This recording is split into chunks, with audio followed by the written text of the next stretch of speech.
pesquisa realizada pela Universidade Federal do Rio de Janeiro, com estudantes universitários, revelou que 30% dos entrevistados se consideraram muito estressados com a chegada do coronavírus. Esse estresse gerado trouxe problemas para a saúde bucal, e um deles, o bruxismo. O bruxismo consiste em um movimento involuntário que é caracterizado pelo ranger e ou apertar dos dentes, e é uma condição que atinge cerca de 31% da população adulta.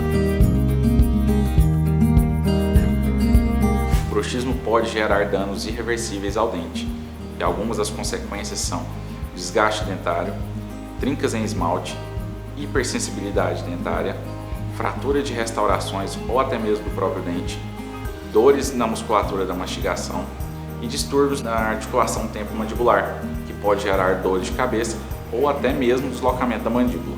O tratamento do bruxismo consiste no controle dos sintomas e muitas vezes será necessária uma mudança no estilo de vida para a melhora da doença. O cirurgião dentista também pode julgar necessário uma equipe multidisciplinar para auxiliar no tratamento.